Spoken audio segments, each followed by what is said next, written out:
Hello physicists. Alright, so I have a question here. Under measurements, it says the micrometer screw gauge has a ball bearing in between the anvil and the spindle. So in between the anvil, then you have a spindle there. What is the diameter of the ball bearing? So we need to take into consideration the two scales. We have the spindle scale and we have the thumb scale here. We call it the thimble. All right, if you can't remember thimble, think of the thumb, right? Yeah.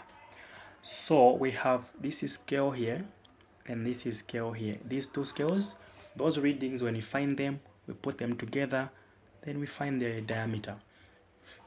So we want to find the diameter, which is the length from there to there for the ball bearing. So I'm going to run you into a series of steps so that we find this problem together.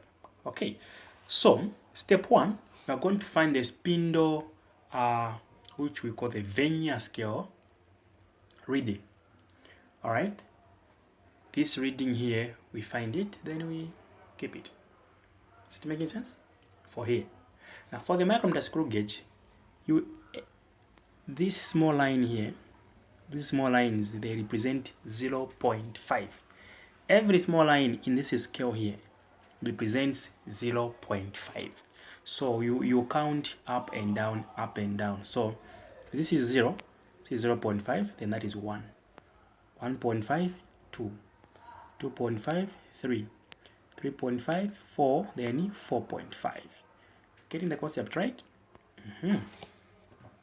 So that is how we do it. So that is a spindle scale.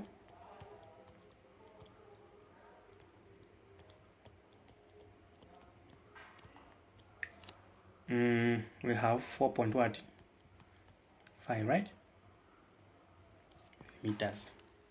Now we come to the thimble scale. Now to the thimble scale, what you need to do is that you are going to end these lines that you are counting here. You are going to end where this line here meets another line on this side. So you can say this is 20, 25, then 30. Now, in most cases, they are going to give you no micrometer screw gauge. But sometimes they can give you a micrometer screw gauge with an error, whether it's a positive error or it's a negative error, and you must know how to do that. In case you don't know, well, stick around. We'll show you how to do that later on in other videos. But this one is straightforward, no error, no nothing. So from 20 to 5 there, this is 20, 21, 22, 23, 24, 25, up to 30. So when you look at this line here, this one here, it's in the same line as this major line coming from the spindle scale. You can clearly see that. So from here, you've seen that that is 24, right? That is 24. So we're going to get that reading.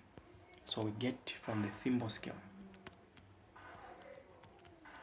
Okay. It is 24.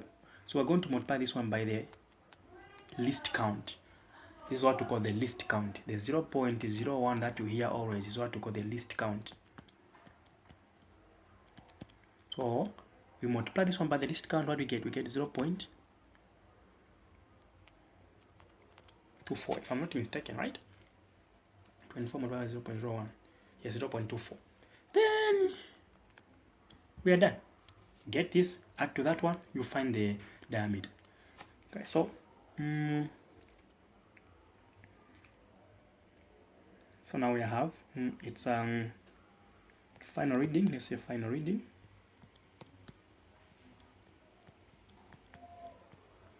So the final reading, it's the 4.5 millimeters.